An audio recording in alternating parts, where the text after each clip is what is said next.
Well, what have we got here tonight? We have got Rohit's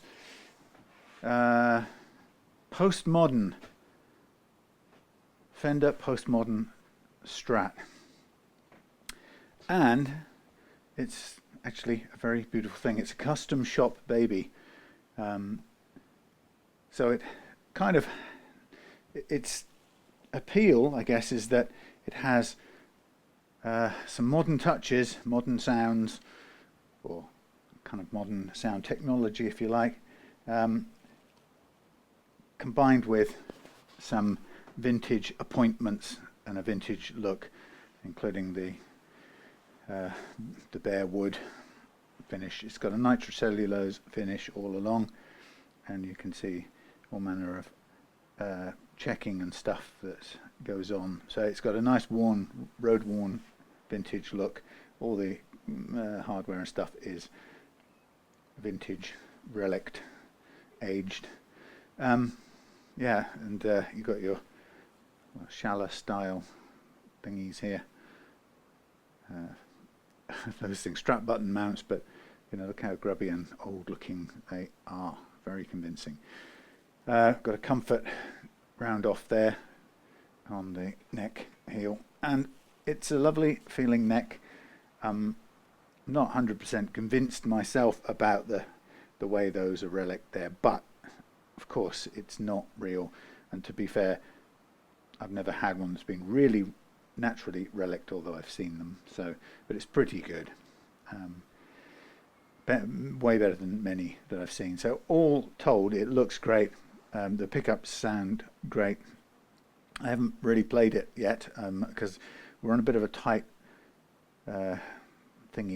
tight rein, because this guitar has come down to me for a sort of a light setup, and but more importantly, it's come down to have me take samples of its neck profile, because I'm building a Partscaster for Rohit, and he likes the feel of this neck. It's a sort of, well, 59D or something, 1959D shaped neck, and it is definitely D shaped. There's a little bit of asymmetry up this end. Whoops. Where this one fits, wherever this one fits. That one fits about there, somewhere about there, like so. Yeah, so a little bit of asymmetry on that one, if you can see it. Yeah, yeah. It's interesting because it goes, the lumpy bit is at this end, where not. Oh, that's right. Yeah, the thumb end. Is that right? Yeah, that's right. The thumb end. The thumb end has the lumpy bit here. So a little bit of asymmetry, which my favourite Partscaster Strat that I have at home and use a lot also does. So these are actually a lot harder to make than you'd think. You draw them out absolutely perfectly. I used a device such as here. This thing, it's a bit of an old one, when I used this, and you've got to, I need a new one of these. I have got this big carpet thing, but actually it's really not very accurate, so you need something a bit more precise, a finer thing, but this is too old really, just about works. And you have to kind of, you can kind of set it on there, and then you have to press individual pieces down around it to make sure they fit. So you have to kind of build this around. It just doesn't work as a device to press down. It's great for carpet, you know, corners in your house, furniture corners, so you can do your carpet cutting or make a shape template or whatever, but it just doesn't do well on this. So you have to kind of put it on there, press it down, and then keep it in place, and then hand poke each single filament down till you get the perfect match. But once you've done that, it's really difficult to transfer it to this and by hand get it to work, because the tiniest bit out and it won't sit properly. So you have to kind of keep trying it, doing a little bit more, keep trying it. So lots of hard work involved. Anyway, that's done. So the neck's back on, and we're here to set it up. My initial feel, I've got a kind of love-hate relationship with big brands and expensive stuff, but I'll say this, whether it's worth the money that this thing costs or not is not my business. What I do know is that this feels fantastic to play. I have only one tiny concern. Well, first of all, it's a little bit high at the action at the moment. My only very slight concern on this guitar, believe it or not, is we have a little bit of fret slap, but it may increase when we put the set the action a bit lower. But this high E feels to me like it's not quite got enough, either not quite got enough break angle, and what you'll see is, unlike many vintage Strats, or unlike vintage Strats, this has a staggered set of posts. So the one down this end here is very low by comparison with these, which are taller. I think it's in three pairs of 2 by the looks of it. And the idea is obviously this does away with the need, these out here do away with the need for string trees. Now, let's see if you can see over here without getting my handsome face in the picture. Right, so if you look across at the E, that is very, very marginal. Okay, now, you know, you'd say, look, Fender Custom Shop, Sam, they know what they're doing for their lots of money. And I get it, it's a beautiful guitar, the relicking is perfect, but I'm trying to line this up now on a line. I've got a grid on my screen, right? I'm trying to line it up on that grid. Now, there is a tiny angle. I could probably show it you by putting a blade on there, but it's really hard to do and hold it still. But there is a whiff of an angle. If I can even do this, it's probably not quite doable from where I'm standing.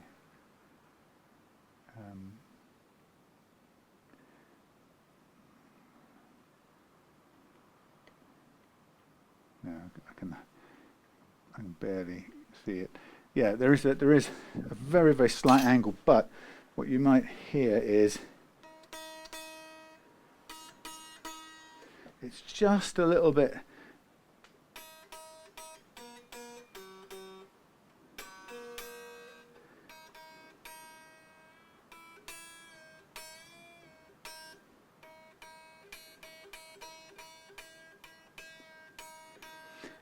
It's just to my ears. I'm being hypercritical, but there is a tiny bit of angle. So all I'm going to do is, when I look at the slot, I'm going to look at cutting backwards a tiny little bit, if possible. So we've got a pretty. Let's put you over here a minute. We've got a pretty good action on this thing. It's well, reasonably good action. Let's have a look. We've got at the top end, let's get my measuring device.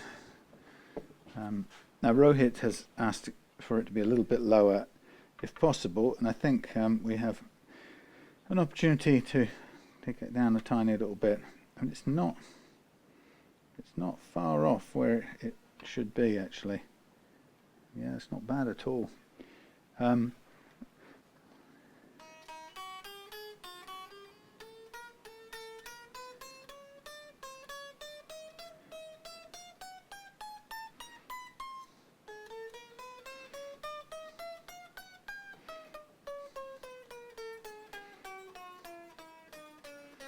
A little bit of sizzle going on there.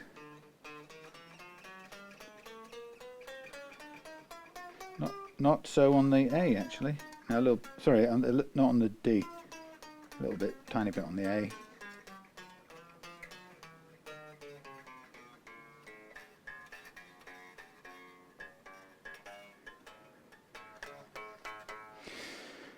I think the main thing really on this to do at all is going to be we're going to just give it its very gentle leveling, and make sure we've got this could be the issue here. Actually, we've got practically no space over the first fret. There's something about that was just getting to me a little bit. Rohit and I have been sort of toing and froing over WhatsApp about this, because in a way I don't really want to replace this, but we've got on its back we've got wow, we got probably about a 0.1 of a millimeter, if that. So it's incredibly low over the first fret.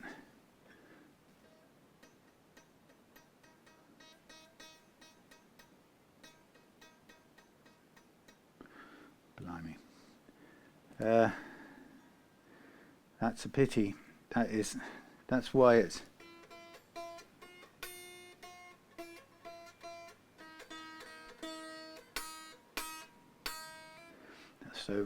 so tiny amount. So we've got, if I were to take a record of what we've got, let's see, we've got probably about 0.25 over the on the G, 0.3.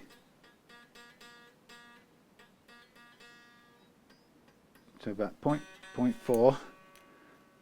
Now this is maybe because it's about 0.5. So we've got about half a millimeter on the G, about 0.4 on the B, and less than 0.1 on the E. So there's a definite step down there. Out of interest, we've got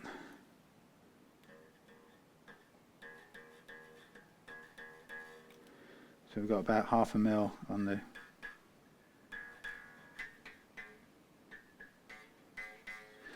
about 3, 0.4, 0.3, about 0.2, 0.3, 0.4, 0.3, less than 0.1. So it's a little bit uneven. The problem is it's so low on the high E that I can't really rescue it other than removing it and putting a little shim on it to keep the original nut. But then that requires taking it out of this. It's neatly thingied in. I mean, we are what 0.1 of a mil. It plays at 0.1, and you know the thing to remember is that 0.15 maybe. When you put a capo on, you've got to remember that on a low set action, the capo is going to give you a new first fret equivalent to about the same, in fact possibly even lower. So that's why people like zero frets, because they act as a kind of, if you imagine that fret now, fret 2 is now the 0 fret, and the natural geometry of the action set to a low action at the saddles here gives you a sort of a fixed first fret action, which actually I've always said 0.1, but you know what, it's even considerably less than that. But of course it plays. We've never had any out of tune, but so a first fret action can be as low as that, and we really are sub 1/10 of a millimeter when we have a capo on. I don't think I'm going to adjust that. Let's take the 0.15 on there as its low point, because it's playing. I'll check the angle of the slot as close up as I can. So we've got 0.15 on the E, B, G, D, A, E, and we've got what did I say? 0.3 was it?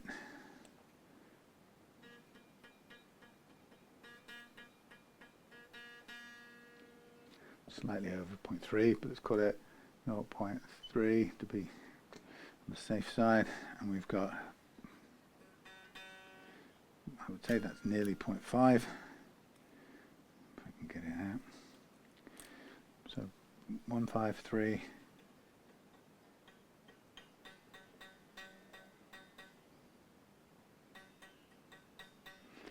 So between 0.4 and 0.5, so call it 0.4. And then we've got the D here, which is hard to see. That drops down again by the looks of it. Quite low. It's much lower than the G actually. Oh, crikey, that's not. Let's go to 1. What's this? 0.15? Must be.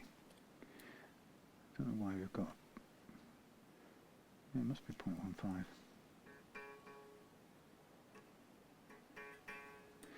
0.15 or 0.2. So we're kind of back near the high E level.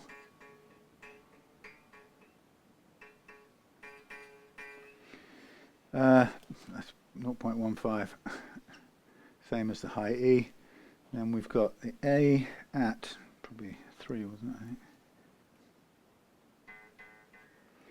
0.3 or 0.4. So it's a bit of an oddity. I tend to choose to put them just below 0.4, so 0.35, and then the E. Yeah, I tend to set them all to the same height of 0.3. There's 0.5, let's see, so it's between 4 and 5, I would guess. Yeah, 0.45. So we've got a funny old spread of 0.15, 0.3, 0.4, 0.15, 0.3, 0.4. Ha, little pattern there. So that's not brilliant. It's just uneven. It's just slightly annoyingly uneven. So if we're going to stick with 0.15, then we're going to probably want to try and make a spread. Oh dear, 0.4, 0.2, 0.25, 0.3, 0.35. So that's good. That's where it should be. I can't take that one back up to 3. I can't do it, can I? So they're stuck at whatever. So it would have to be all of them at 0.15. Oh yeah, it isn't perfect.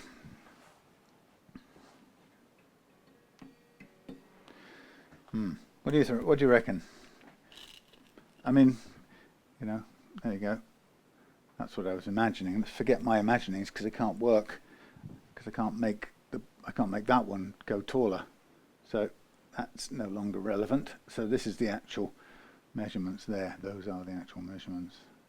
And while I'm at it, by the way, I just want to get a shot of that for my own purposes.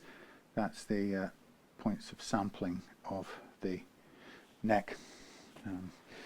Right, well, look, it's subprime, I'm afraid.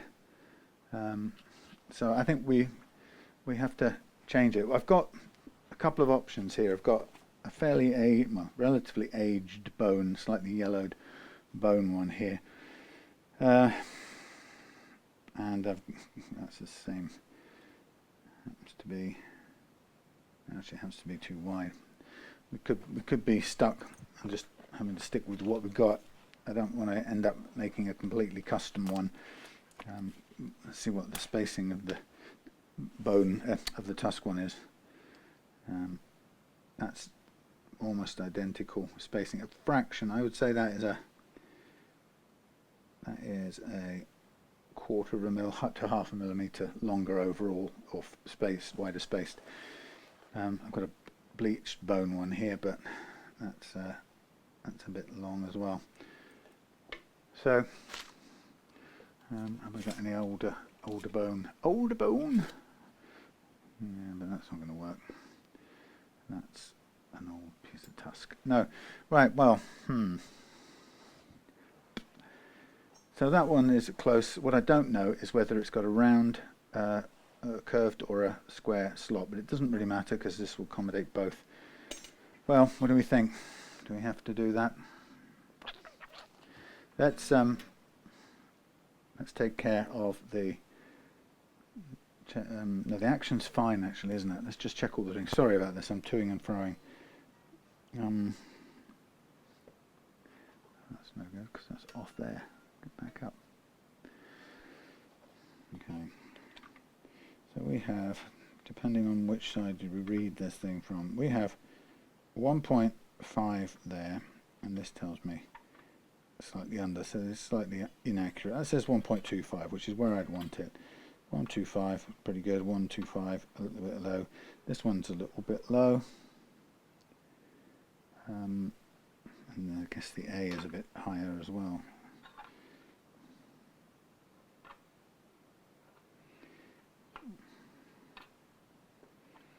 Yeah, this is actually showing.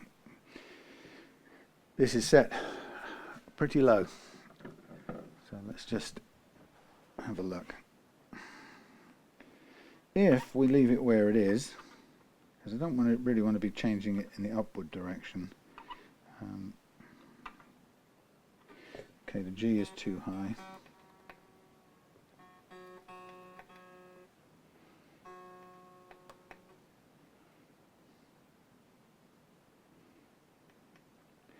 Slightly too high.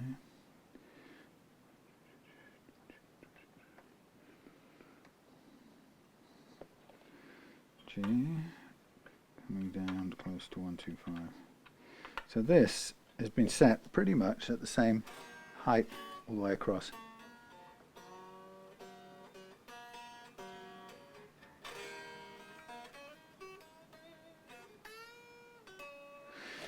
Okay, so what I'm just going to check is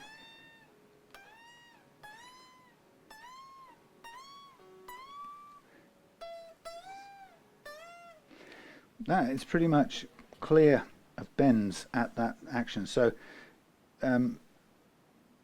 really, what will we achieve other than a bit of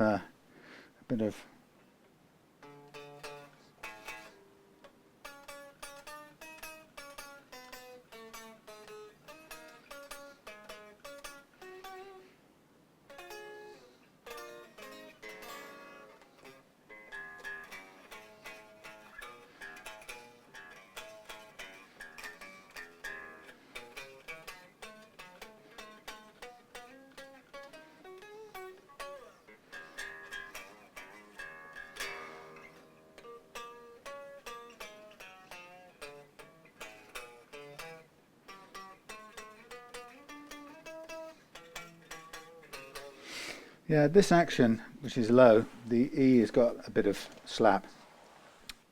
Well, look, let's do it. Let's just see if we can alleviate that. But everything else being equal, I think to change this from its original, I don't want to do it. These are uneven, but the thing that's driving me or bringing out at me is I know that Rohit enjoys this guitar. It's his favorite guitar. So yes, pretty much that's why we're copying the neck. And so I'm just thinking, really, I don't want to change something fundamental to it, as well as changing it out, you know, making it non-standard. So since it's what he knows, I'm going to check it for the backwards alignment of the slot or direction of the slot, but that's about it. Let's just slack these off to get them out. So what I'll do just now, while the strings are off, I'm going to lightly colour the frets with marker. Now we know we've got nitrocellulose finish on here, vintage looking stuff.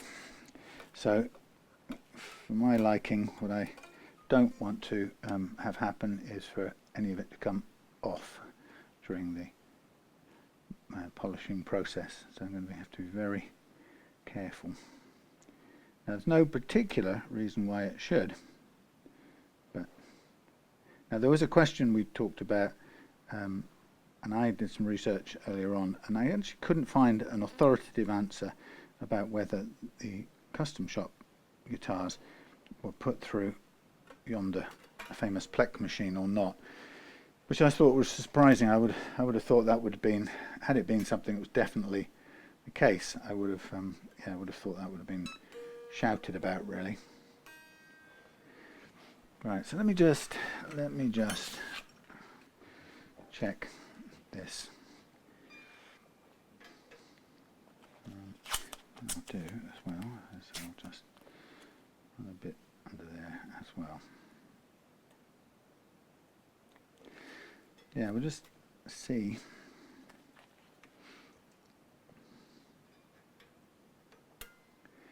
So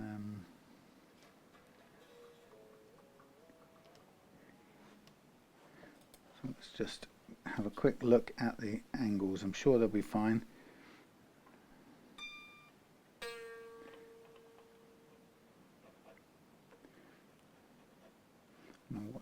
here to make it grimy, but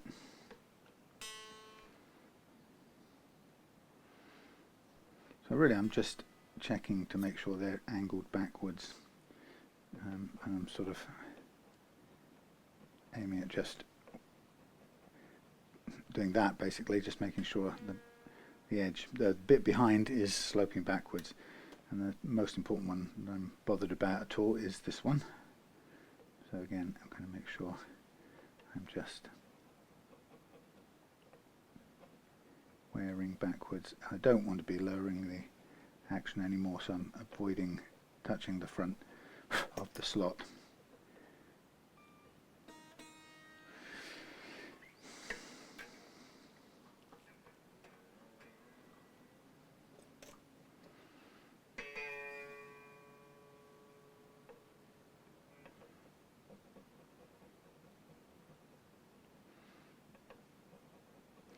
These Hosco files, they do a little slight bit of widening as well, which isn't a bad thing.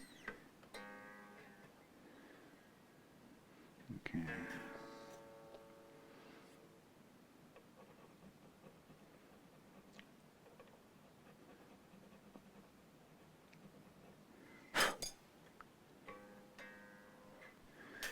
And this one. See, what there is in the slot, there's some of the goo that they've relicked this with. I guess it's not the end of the world, but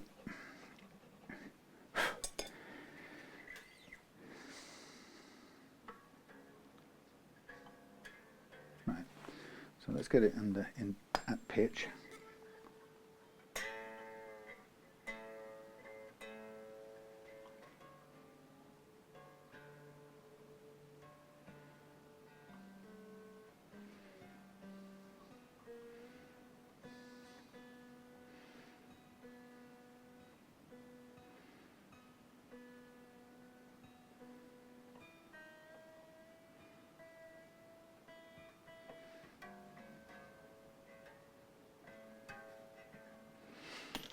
Put this in its little thing and put it away for another day. Yeah, there are some things on guitars when you know it isn't all just about what technically would be the best, although that's tempting to think of it in those terms, but what you know a customer cares about their guitar, what they like about their guitar is critical, or really features in it very strongly. So knowing that this is Rohit's favourite guitar already, the last thing well, if he said to me, oh, the nut's terrible, or it's bugging me, or the unevenness of it, whatever, then I would say, okay, we'll change it and you will get a slightly different feel, because we'll even up the slots, and it may just have a slightly different feel because of that. But actually it's not, you know, he loves this guitar the way it is, so much so that we're going to try and emulate the way the neck feels on another guitar. So I think I'm being cautious and saying let's not change it from original, or change it from what he knows it feels like to play. So I think that's really important. Okay, so that's what's the word, calibrated and ready to go. So for me, the run over what I call the E track is really diagnostic. It tells me a little bit about the topography of the guitar. With this one, I expect it to be very good, but it's still showing up the fact that it has unevenness built into it, or not built into it. When the neck is under load, there is some unevenness, and that's quite interesting. So let's see if I can get you a look at it. So there's barely any leveling at all, but it's just enough to get the thing moving. So cutting a bit more, low. It's cutting right at the edge of these three, but it's just clipping that one low there in the E track. Low, so the three here are low, which may be why there's a bit of squelching down here. it was on the G first of all. Then that's back up, high-ish, okay, back low. So we've got a low spot down here and a couple of high at the end. So a big low spot along there, really. So that, I find that interesting, that whatever treatment the frets have had, and they play pretty well. There is some residual unevenness or up and downness of the neck, and it may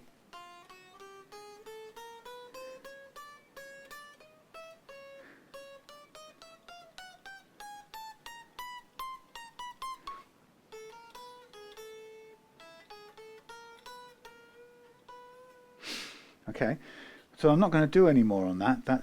It's playing okay, but it's told me a little bit about the neck. So basically, if you've got unevenness in the neck, which is below the level of the action you've set, you really don't need to do anything to it. It is just a kind of exploratory thing. Now we will have a bit to do over here on the low E side of it, because that's where part of the challenge is to get rid of the fret slap. So just feeling this as I go. We've got a couple of high frets showing up here, so I don't know if you can see how well you can see. Maybe from a oblique angle it might be better. You can just see there that compared to anything, those are just kicking up a little bit of residual or leaving behind some dust. So 1, 2, 3, a little high spot. So you're seeing the neck do this. Oh, sorry, I'm zoomed out. Seeing the neck do this, dipping, coming back up quite high, and then dipping down and coming back up right at the end. But again, very minor. We know it's playing pretty well already, so this is a very, very fine tuned, you know, it's a kind of icing on the cake. And I think some people who've sent me guitars they've had plecked and got them back have said that the difference is the small percentage.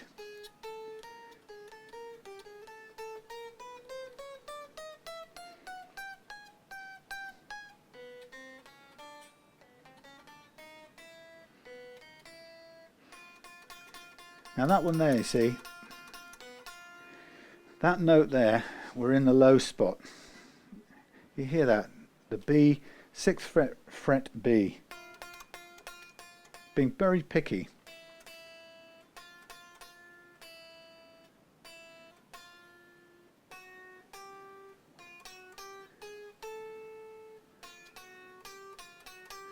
Six, 7, and 8, which happens to coincide with the dip.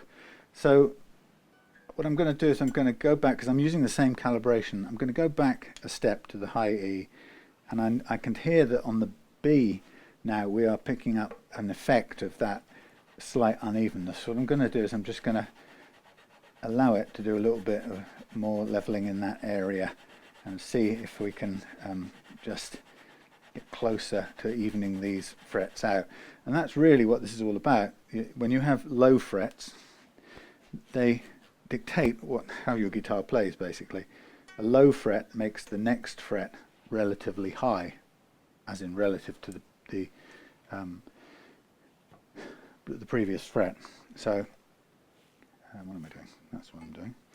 Yeah, so a low fret means you're in a ditch, and the next fret, which may technically be even, but it behaves as if it's high because you're fretting in a dip.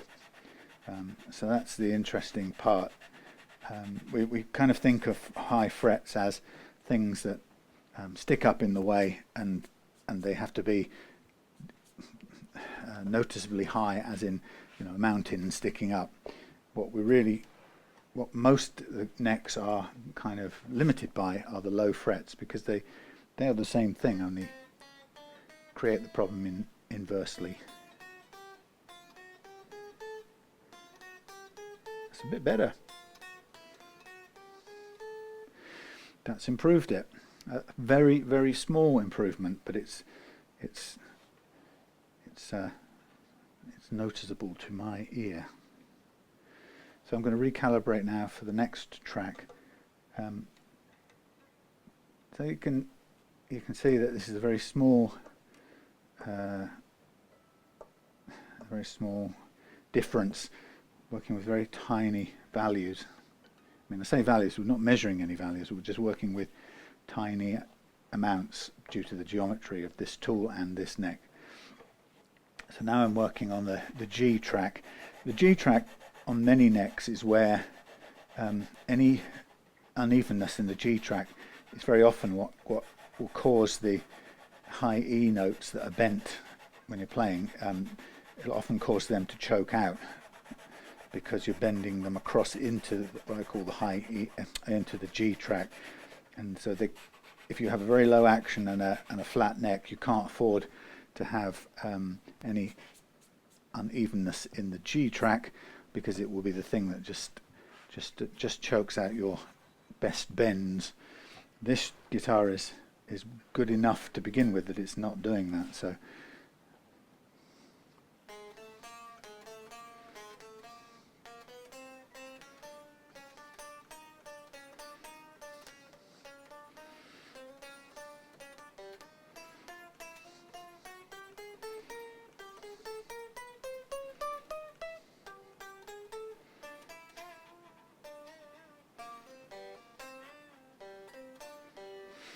So we've still got the same low spot showing up there and up there.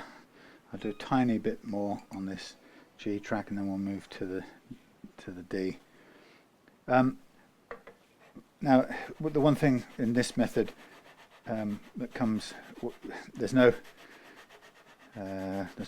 substitute for experience using this technique, and so part of that is knowing when to stop, how much you're taking, and when you're new to it, you can get freaked out.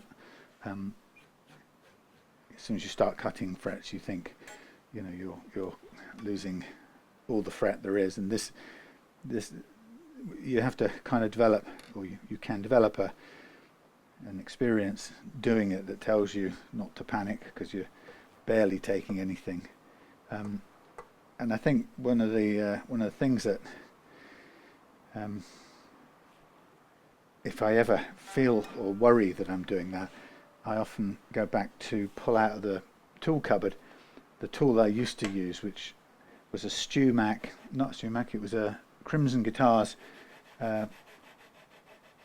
leveling file with a wooden kind of humped-backed handle, and that thing was pretty much as rough as any file you can imagine, and that thing would just go scraping its way down the frets and take off an absolute ton of material.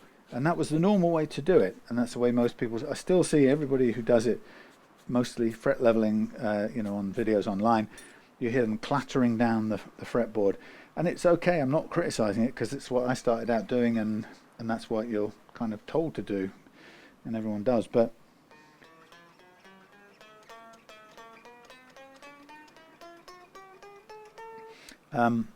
it just seemed to me, it struck me as being probably very costly in terms of metal, and I think it turns out to be so. It can't be anything else. It's like a standard metal file being scraped very aggressively down the fretboard. Now, one of the things that I'm noticing about this neck, which is good, and it's a testament to the fact that it's a quarter sawn piece of wood. One of the good things about it is that the relief curve is staying the same all the way across. It isn't the case on many guitars that I work on. I'm often having to readjust this calibration of this tool as I go across, because the relief is different, from one part of the radius profile to the other, one part of the radius to another. But on this one, it's been the same all the way across. So that really does kind of probably is a bit of a testament to its the quality of the wood. And the quarter sawn thing is, I think, pretty straightforward. In we are low here. Now, this is, by the way, lowness of the frets is not to do with the the overall radius, sorry, relief. That's a funny kind of way of thinking about it. This is just showing up as an area where it's just a little bit lower.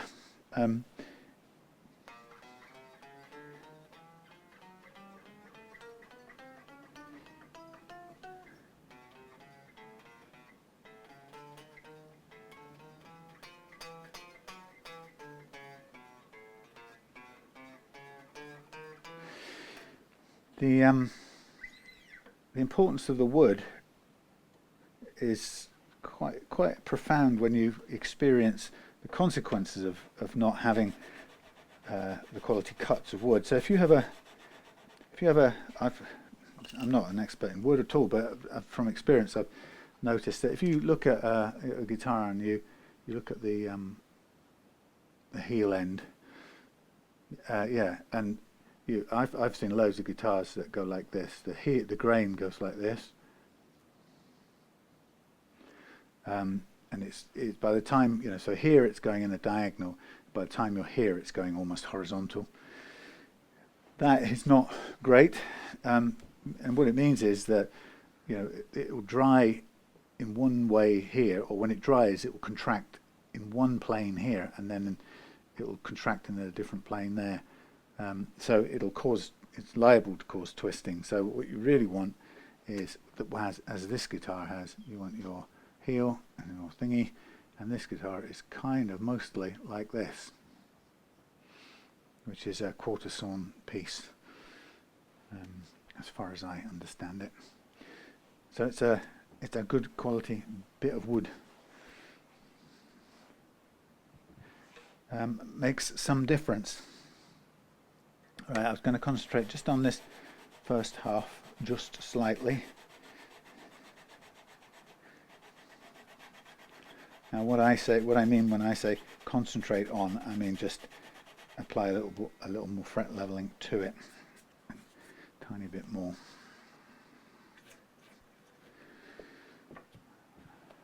I guess the question about the nut is, if this was my guitar, would I do anything to the nut?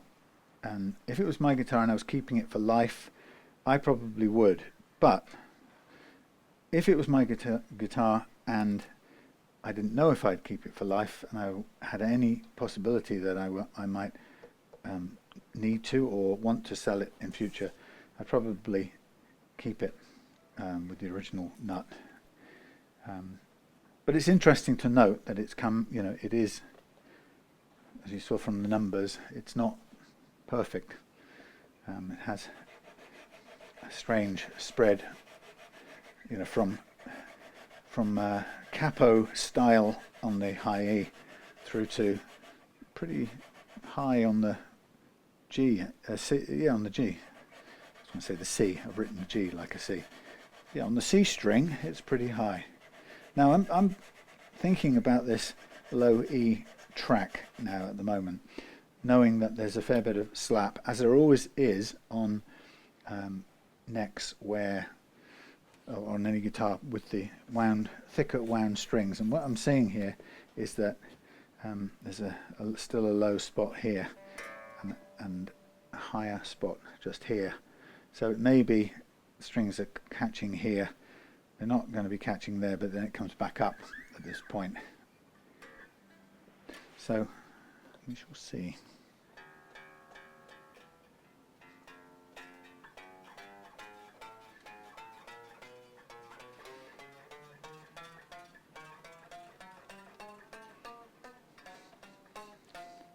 So interestingly, it's actually improved down here, but as soon as I go into the low area here, which is still shown up as dark and fairly untouched marker pen,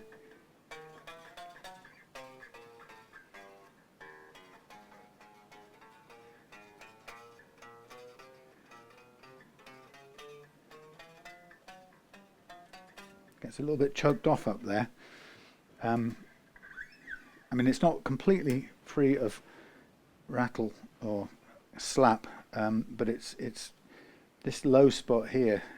As the strings go into it, when you fret them, it means they're almost guaranteed to hit the higher frets in front. So I suppose the difference when I'm leveling up the wound strings, I'm thinking, whoops, I'm climbing over the string there. I'm thinking about the, thinking about groups of high frets and low frets as opposed to individuals that we often think about when we have a fret problem. You know, if we've got one that's sticking up, hasn't been tapped in properly. But it's a fairly, I always would say that fretting is a fairly crude process, which it is. But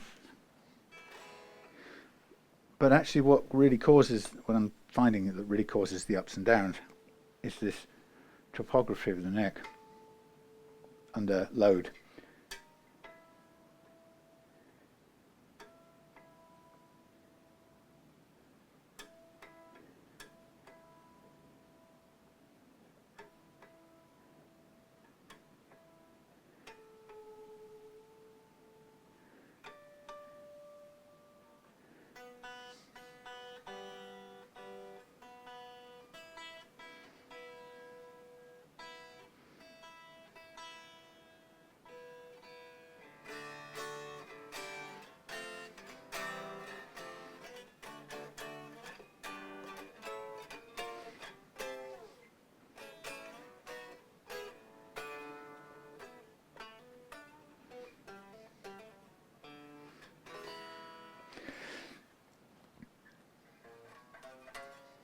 I'm going to stop there because I think we've got this action lower than my usual target action, so I think we're already pushing it quite a bit.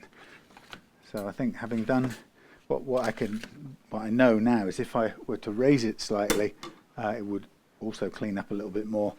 But I'm not going to raise it because this is pretty much how it came down, and that means I know that it's how Rohit's used to it and how he likes it. So what I've just done is alleviated some of the fret slap that was associated with that low action. But it is within the zones of kind of constraints of physics. You know, there's a limitation. Rohit says he's a fairly hard hitter, in which case it's going to have a lot of movement, and you either have to compromise with a more relieved neck, and this is very flat, or you have to compromise.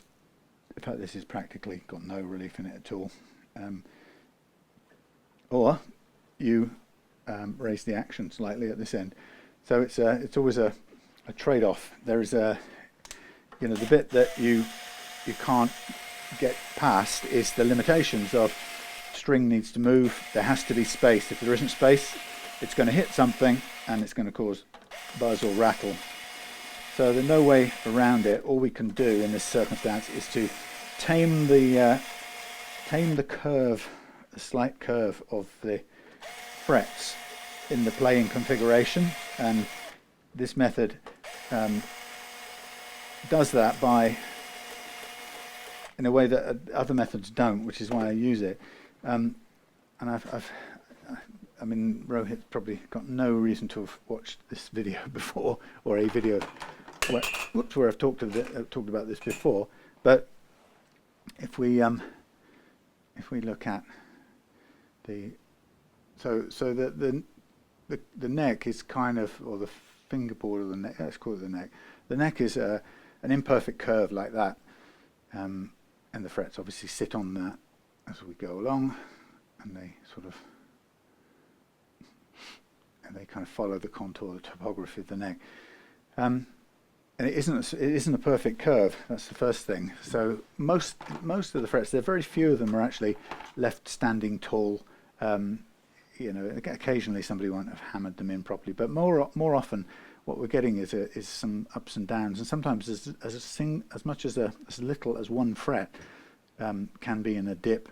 I had a guitar set up American Professional 2 the other night, and it had just one fret in a hole, and it wasn't because it was the wrong gauge fret or somebody had hammered it too hard.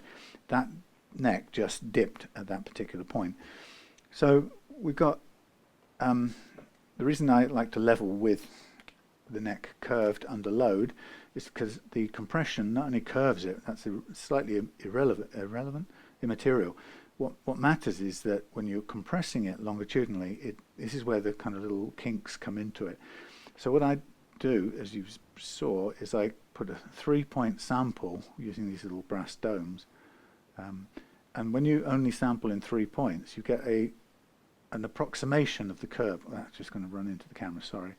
Very badly done. But you can see that there's an approximation of the curve rendered by 3 points, and the real curve underneath. But the interesting thing about the approximation is it's more perfect because it's tends to be smoother. It's only got these 3 sample points and it just bends between them. And the underlying one is, if you like, imperfect because it's the one with the bumps and crumples. It bunches up a little bit under load.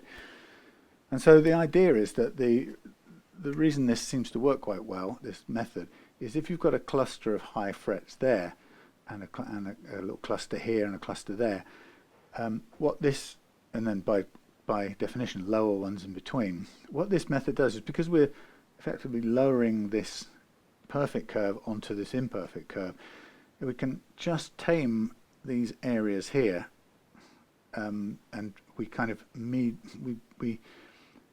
we take them down a little bit in relation to the ones that appear low by comparison to them, and that somehow lightens up or takes away some of the, because this area here, you see, is kind of prone to be struck by the strings as they spin, which is this.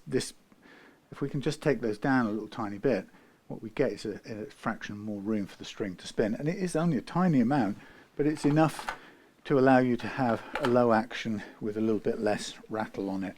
And of course, what it also does is it takes away, if you have obvious problems like choked out notes on bends. And this neck was good enough and didn't have those problems. So this was a very much a fine tuning thing here.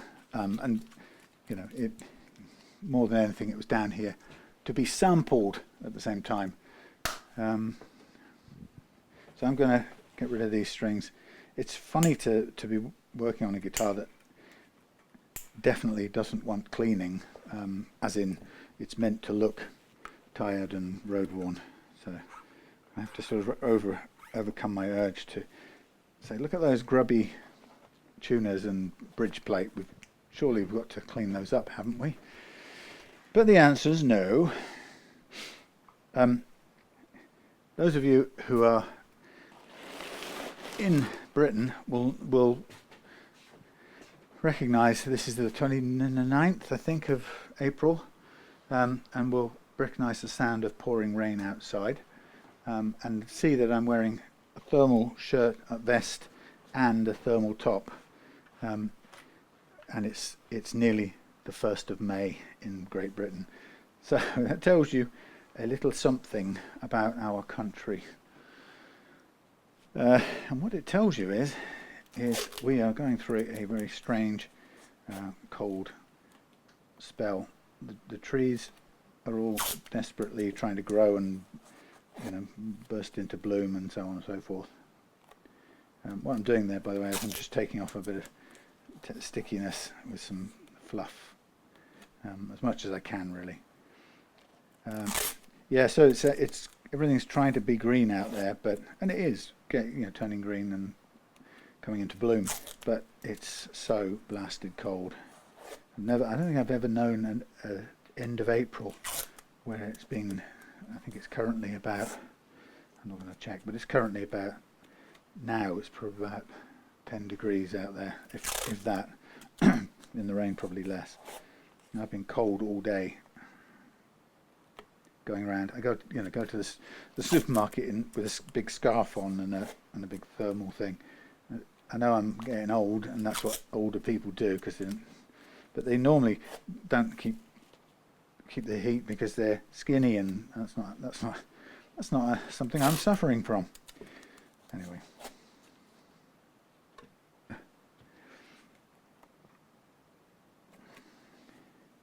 So it was nice to get a message from Robert in Adelaide on YouTube. Good to hear from you. Some you know, so it's great to have met and got to know a little bit, you know, over the years of lots of different people who I've talked to and exchanged guitar related ideas and other things with, you know. So I really like it when people get in contact and go, oh yeah, you remember him, used to watch his videos.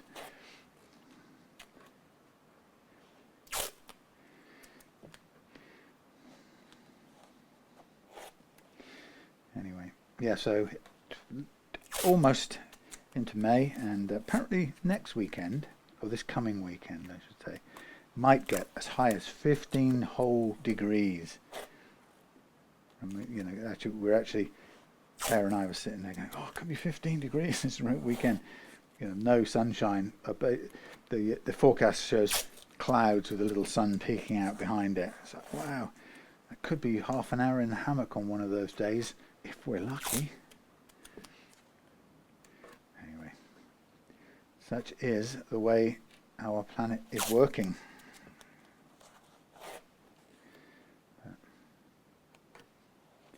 I was listening to a lot of the discussions on the radio today were about the Tories' sudden new plan to, I guess, it looks like the plan is to get as many people off long-term sick benefits as possible.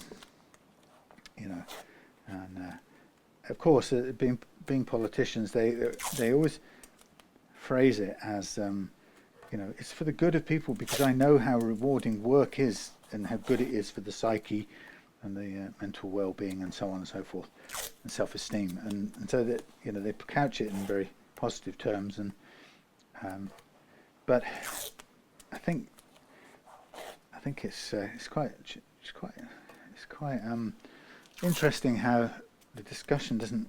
There isn't a national discussion about what's happened that so many people are signing on sick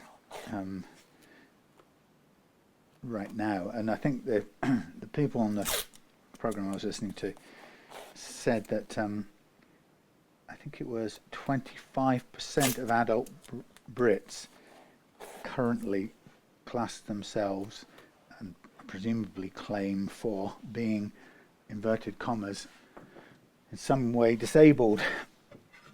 A quarter of all British adults. I mean, can you believe that? I'm sort of not surprised, because I know things have been, you know, the country's changed a lot, and the pandemic and a lot of things have happened that have brought some pretty substantial issues.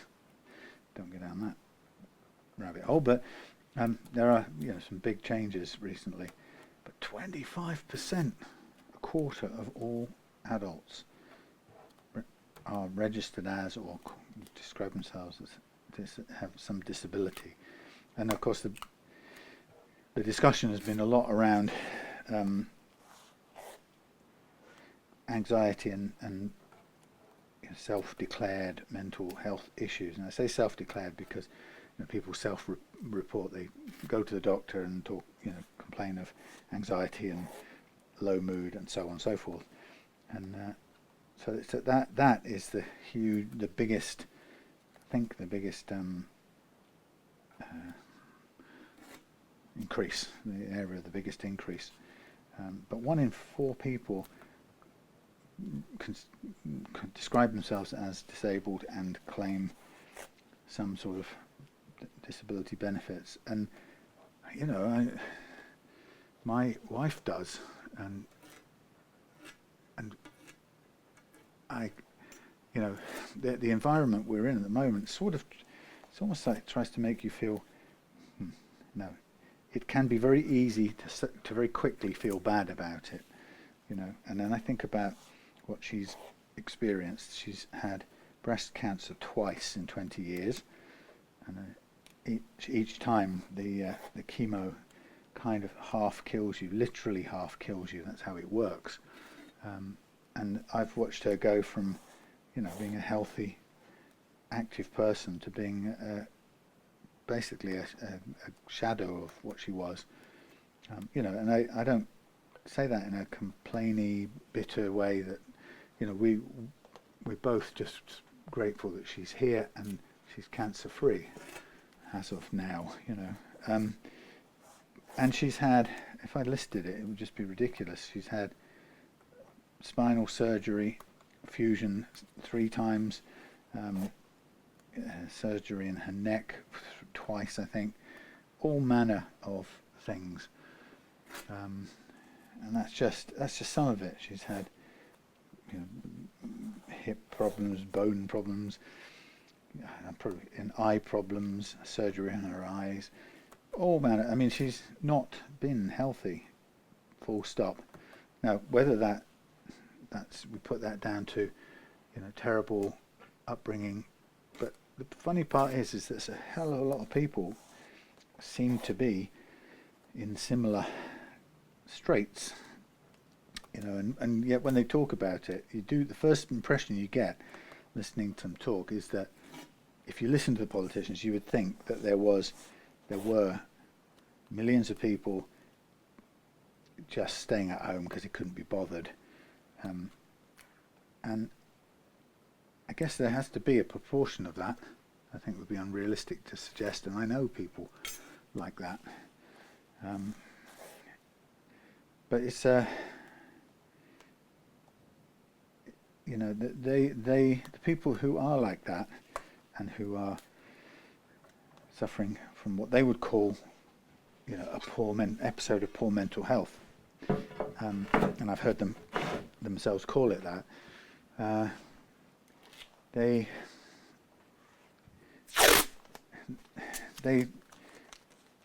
They're not sitting there thinking they're faking it.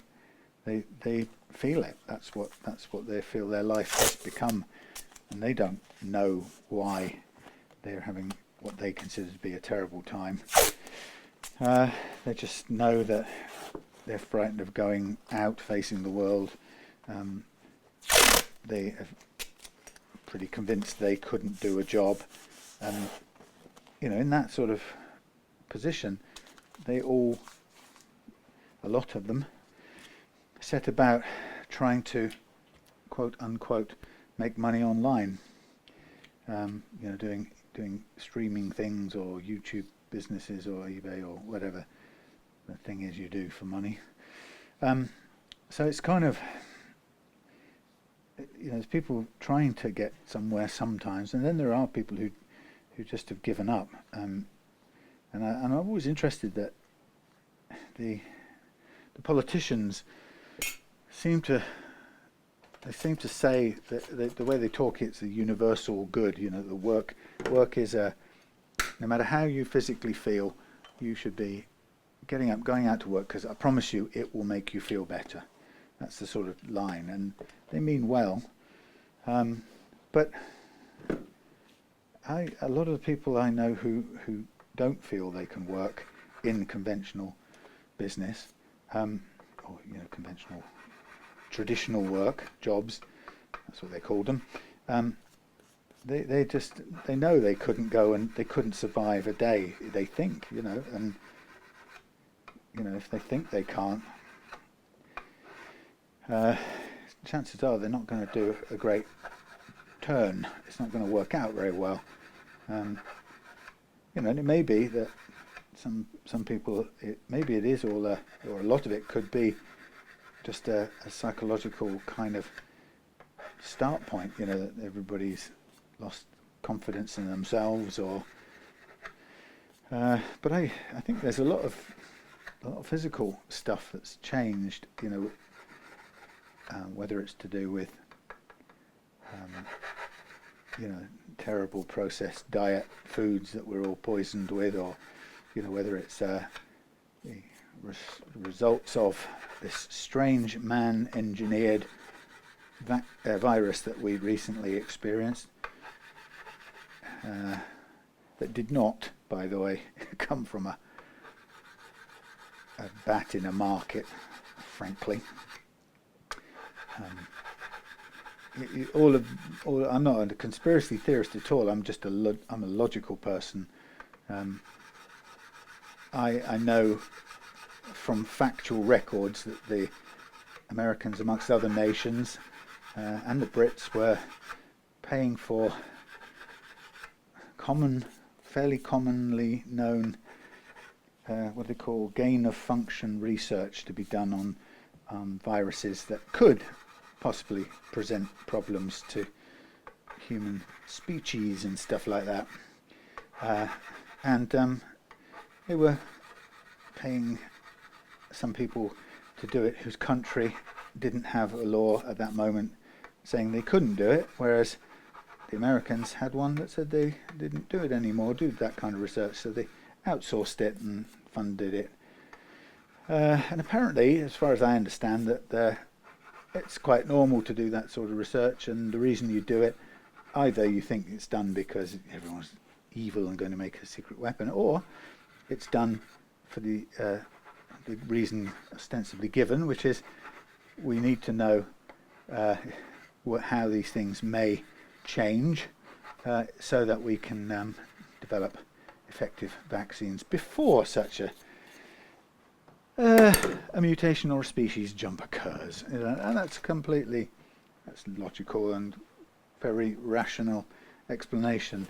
And Occam's razor says, well, you've got this place where you're doing all that sort of stuff, and oh dear, look, it's broken, it's got loose, and now we can't stop it, and everyone's going to get a bit ill for a bit.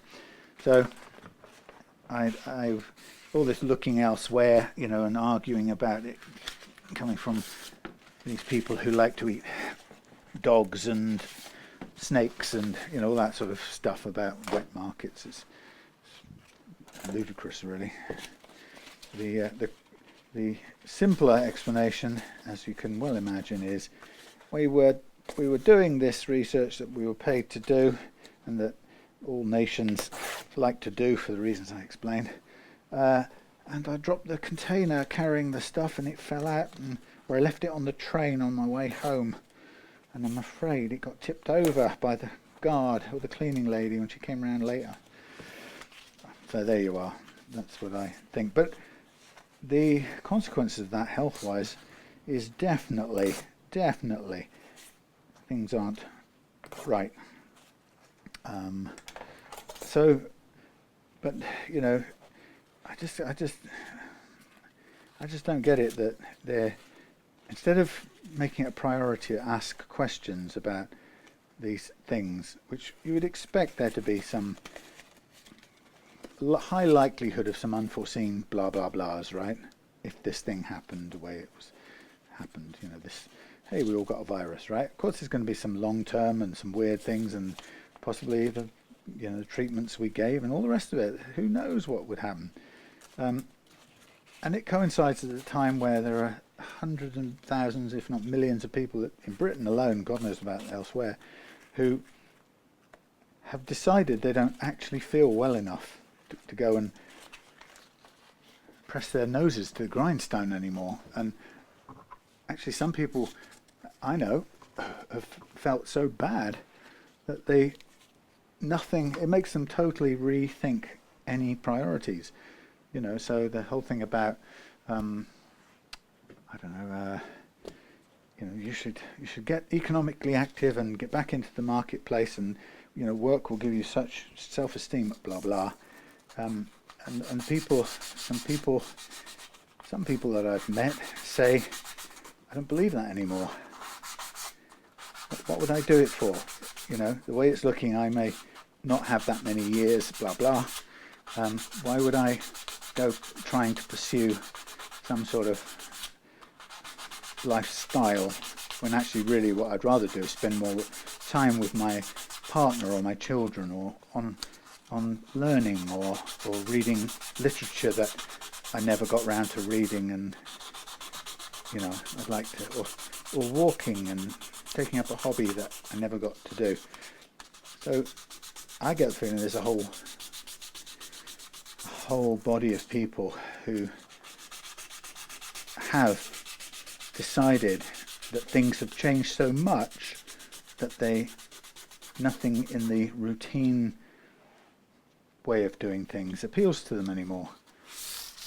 And I just think it's really fascinating that the politicians, when they talk about this, they never ask anyone. So I never hear anyone say what I've just said, for example, that there's something changed, and that, without getting a woo about it, something's changed, and hey, look, there's bad stuff going on in Ukraine, and actually it's beginning to look like if that doesn't cause the end of everything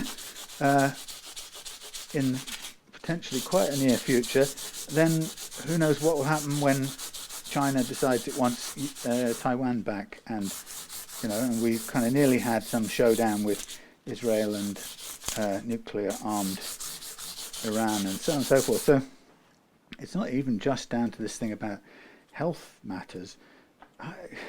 Would it be so surprising, Minister, if when you talk to people honestly and ask them, well, not talk to them, when you ask people why it was that they were no longer engaging in the kind of the formal economy the way you understand it, would it be so surprising?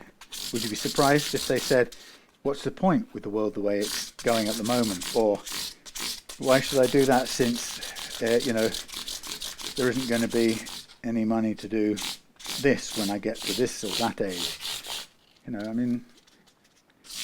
wouldn't be surprised to hear people talking like that,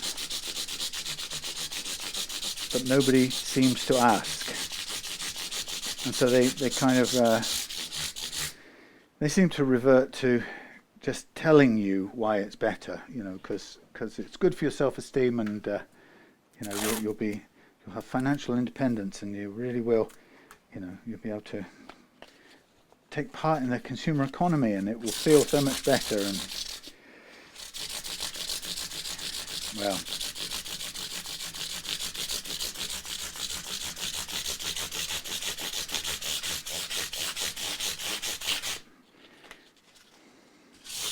but no, there isn't really time, I guess. That's what they're thinking. I think the ministers, they need to turn these numbers round.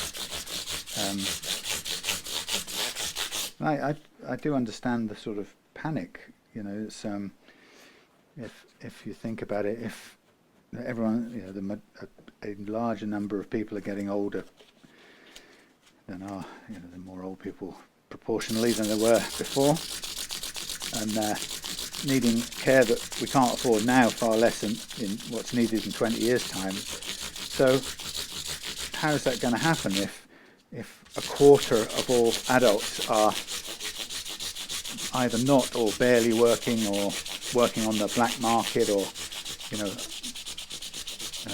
under the table, or whatever, shadow economy? So it is without a doubt, it's a pressing problem. I've got a feeling that you can't really address it without getting right to the root of it. And I think when people are running alongside the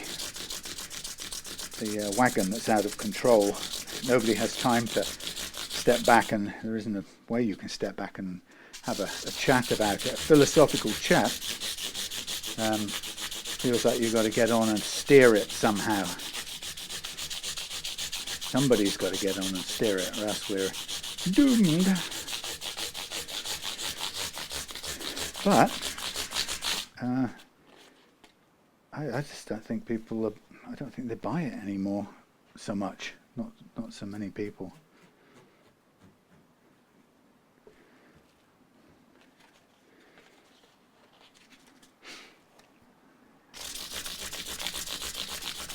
I know from my point of view, if I thought about the future,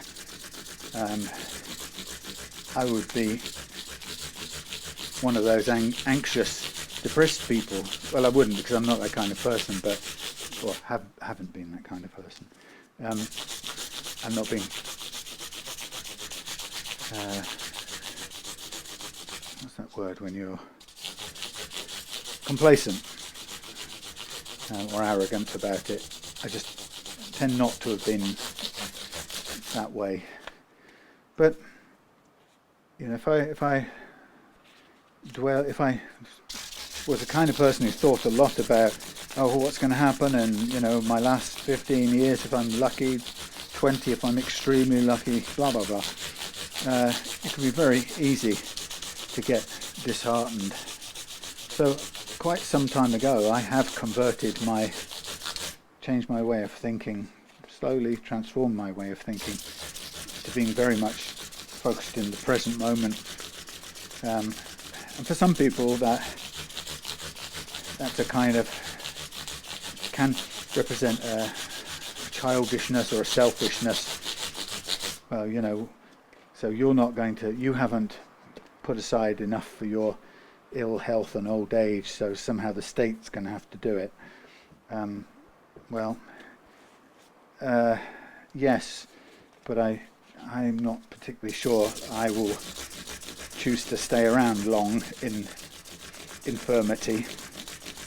Now, I guess a lot of people say that sort of thing, but you know, in a couple of days, 2 weeks time, I'll be 61, and I have no feather bed, safety net or anything lined up, which means I will be doing a version of this or nothing, or you know, or if I want anything more than a basic pension or benefits give you, I will have to do something constructive with my time until I can't do it at all, and at that point, who knows what the next step is. It certainly won't be me sitting in my bungalow, you know, with my feet up, looking forward to choosing which cruise we're going on Saga cruise this year, or, you know, we won't be doing any of that. We will be barely getting by in material things, if at all. But I think what we will be doing is what we've done as much as we can up till now, which is be present in the here and now and enjoy and be utmost grateful for what we've got. But either loads more people are going to have to change their mindsets to this kind of mindset, or I think this anxiety and depression thing is going to grow and grow and grow, because and maybe it'll the sort of uncertainties and the troubles in the world, maybe that will be what pushes more people to reassess. Spiritually isn't the word I normally would use, but reassess themselves, reassess everything about them and what they think life is about. I think it's no longer about the things that it was dependably about 75 years ago.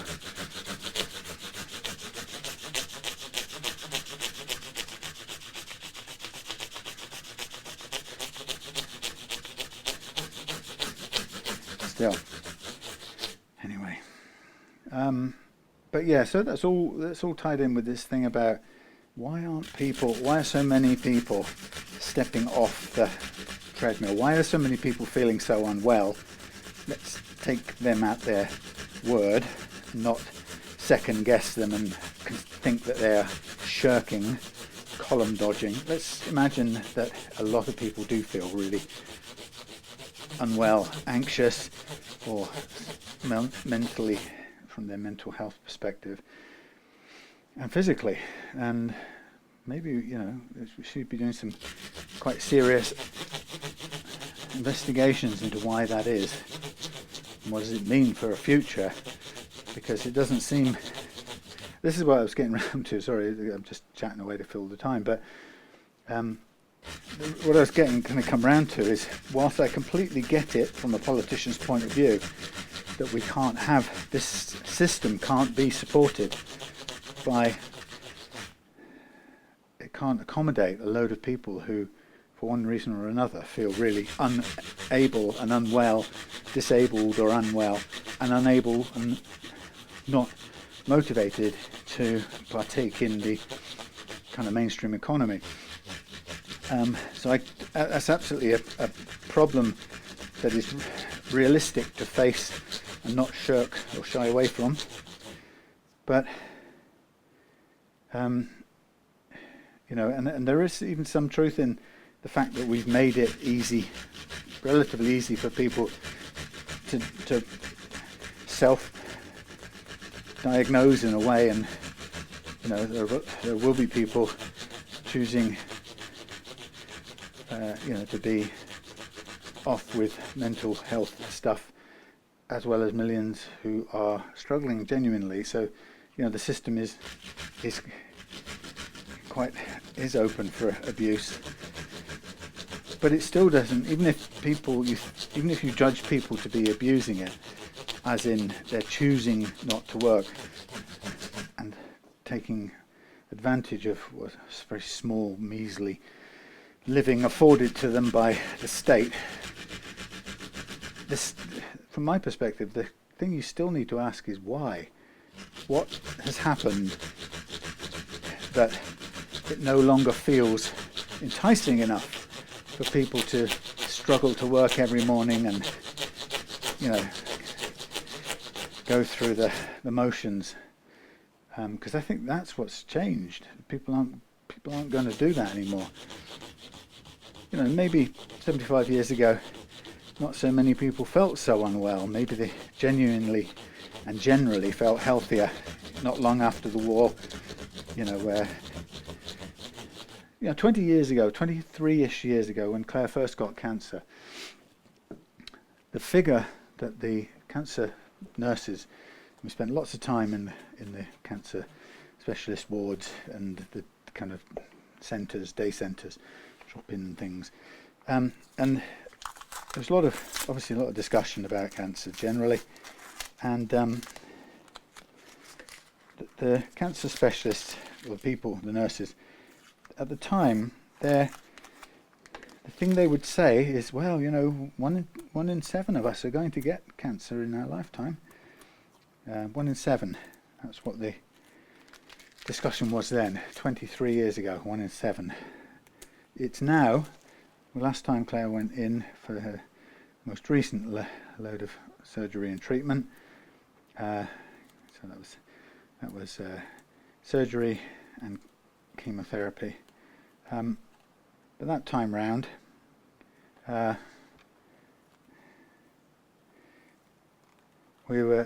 was then 1 in 2.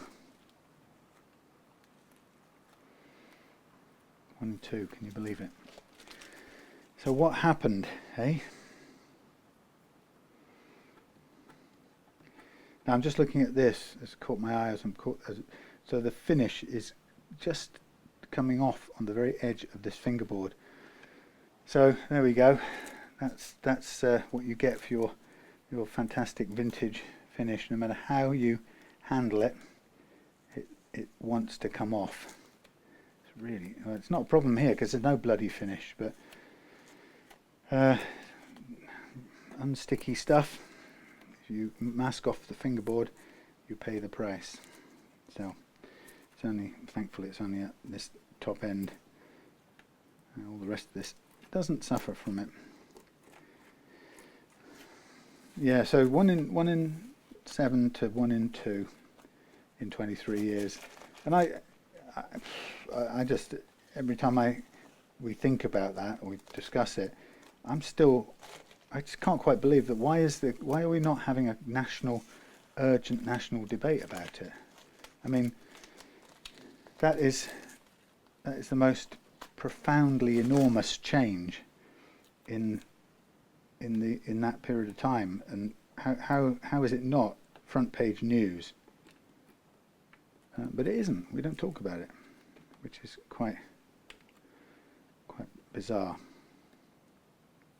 So basically, the finish on the edge of this fingerboard, on the very corner, has no grip, which is fine because it will probably destined, it was designed to come off anyway with a relic, but the relic finish. Okay, so there we have it.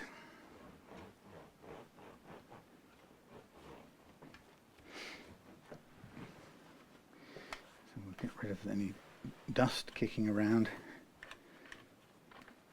Yeah, so, you know, but it's big questions like that that I don't think the government wants to really ask, and I can't help but think what they're really aiming to do is just put pressure on people, and I guess ultimately, I hate to say this, force them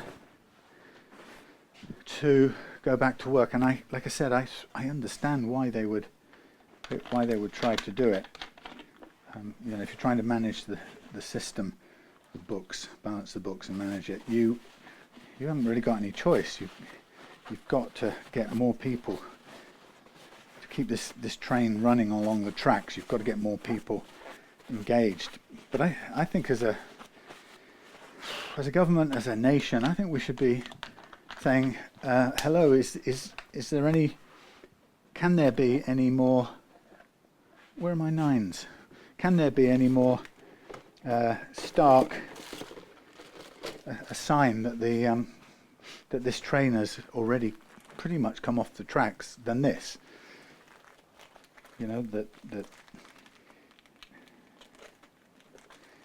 we've got people who it doesn't appeal to anymore, or are so generally unwell that it doesn't work for them, and they can't face, even if it's just sometimes psychological or mental health stuff, for whatever reason, it's become unbearable. And the point is, unless you're doing it at gunpoint, it has to be bearable, because otherwise people aren't going to do it, and then it's going to come to, the train is going to stop on the tracks. And I think it's pretty much already there. That's my take on it. Anyway. But yeah, do you admit it's come off the tracks and stop and say, you know, like the cancer figures, right? When does anyone stop?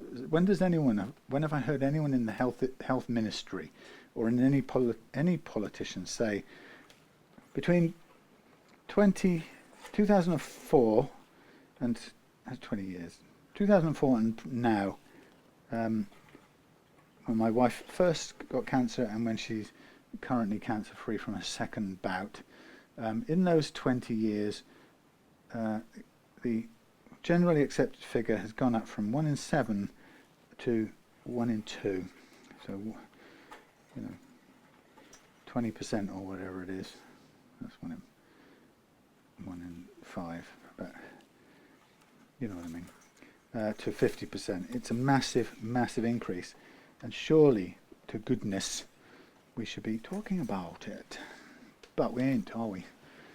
And if we're not going to talk about that, then we probably aren't going to stop and talk about how is it that nobody seems to even be motivated to go to work, even if we dangle a promise of a holiday, or even they're not even tempted to earn enough to buy a new car. Nobody seems to be that bothered anymore. And the young people, they seem to no longer want to, they complain about it, but they don't really even want to try and get on a housing ladder anymore, because they've kind of already decided there's no point. It's like, how are you going to change that? By taking away their few quid that you give them every month?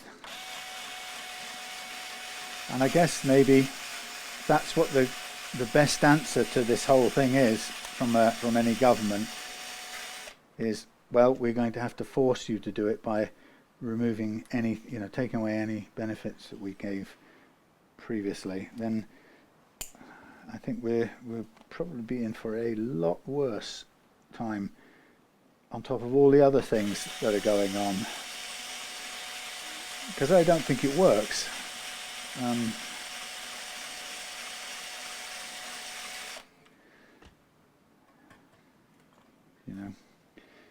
Anyway.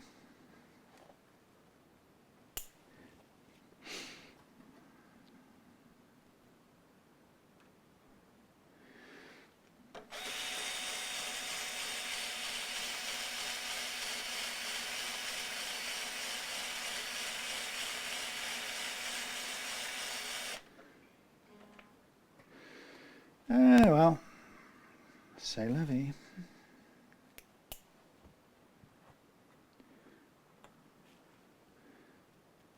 It's funny to think that, well, I kind of think sometimes, look, setting up guitars is the last job I'll probably do.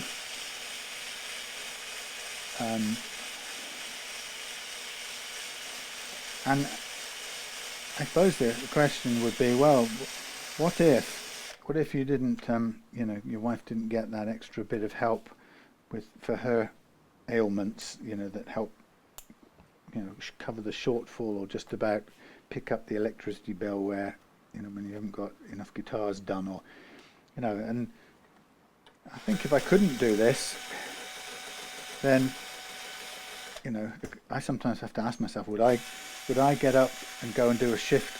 Do I feel physically like I could go and endure a shift at supermarket?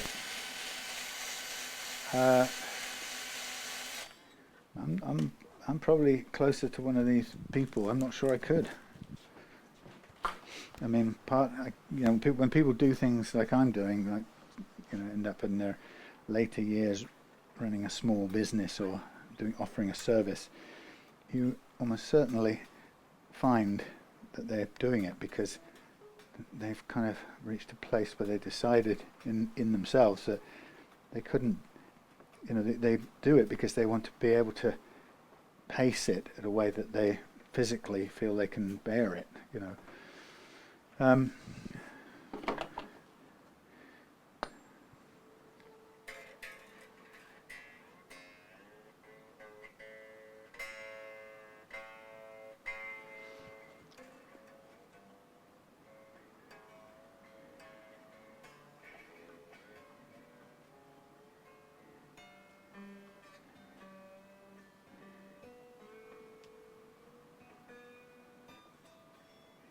I sometimes think, do I regret that I wasn't brought up by somebody who impressed on me more powerfully, you must do this and you must make sure you know, buy assets and save money and don't do this and don't do that and put money aside. And I didn't really ever have I don't ever have a sense of, I didn't have a conventional upbringing, so I was between foster parents and, you know, all over the place. So I didn't really have I never had a consistent message. And with, you know, in school and things like that, and even with people I lived with, you know, there wasn't ever talk of money. So when I left school at whatever age, 16 to 18 nearly,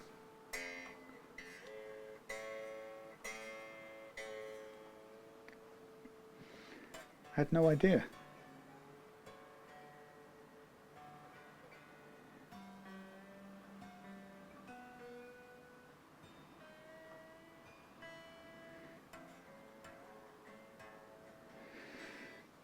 Had no idea. And this is a bit cleaner than it was, I'm pleased. It's got a cleaner ring to it. Yeah, so I never learned anything about money, and I don't really think in my formative, no, I suppose people say, you know, what does it give me 7 years and I'll give you the man or the person, and I guess there's some truth in all of that. And in those years, I knew nothing about money. I was probably imprinted in the way that I live now, which is a kind of subsistence, happy subsistence, you know, contented subsistence living. In other words, I don't really get bugged by not being able to have new things, because I can make things, and because I appreciate swinging in the hammock in a sunny day when it arrives.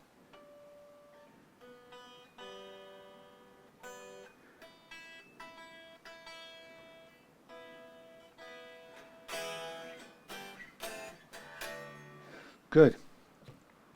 Well, like I say, tiny bit of, just a tiny bit of paint coming off the very edge there. it's already rubbed off there in the polishing process or the relicking process, so there isn't any to come off. But the stuff that's still there is not. It's already broken basically on the edge, so it's just flaking off, and it's only a little bit anyway. So you would hardly notice it had I not told you upon this lovely relict thing. I can't get it in focus. Just a little edge there. But since that's the nature of the beast, I don't think it's a major issue.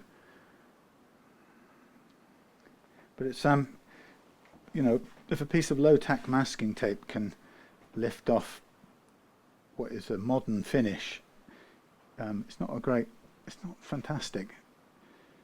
I mean, I've got guitars I've made with nitrocellulose, and I can put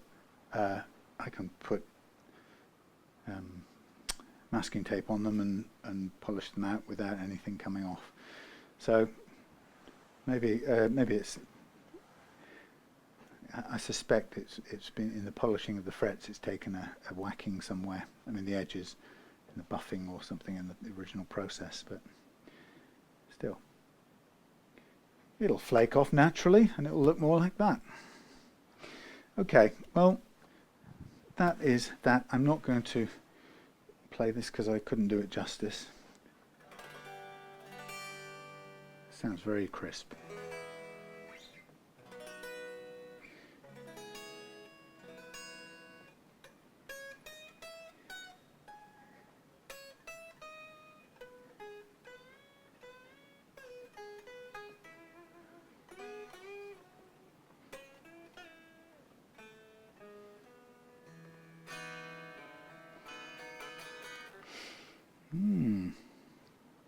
Beautiful. Nice to play. Nice to play. Okay, I'm going to take or stash my little neck templates so that when the next Partscaster comes in, I'll be in a good position to. I'll place that there. I'll show you from this side, and I can steal a photograph. A still image. So there we have the template made for, I can't remember, it fits about there. So that's number 3. That's place number 3 over there. And with luck, we will get a really nice outcome. Now the thing about that business is I did a similar thing for my, for this guitar here, this little not yet finished Trekkie. I've got a feeling that my friend Dave has got an eye on one of these. But this thing, I made a neck from a piece of mahogany that Ben. Who's Dan? Ben brought me. And I thought, okay, well, while I'm doing it, and I fretted it with, look at that Evo gold, isn't that delicious? So I decided to carve it, and I thought I'm going to try and copy my favourite Partscaster Strat neck. And the encouraging thing is, whether I could say to you that's the same as my Partscaster, I honestly don't know, but it's lovely. Whatever it is superb. So I think it must be close to it because I like it so much automatically. So I'm hoping that we'll get the best of this profile into Rohit's new Partscaster, and that's the plan, hence the operation to sample it on these things. And I've just used some old scratch plate leftovers here, so you can see the asymmetry in number 2 as well. See that? And number 1, funnily enough. So it's asymmetrical all the way. So that's good. And so, by the way, is that one, because my Strat had the same asymmetry. So it's got a fatter chunk over here, which is what makes it good. Okay, well, everything good except that little wear out. It's nitro. I could touch it up with nitrocellulose, but that's just a visual thing, and What will I achieve by doing it? Should I touch it up with a bit of nitro? Oh, I'm out of storage. Okay, I might do that. We'll see how it goes. Just paint it on, very fine brush. Storage is full. I gotta go.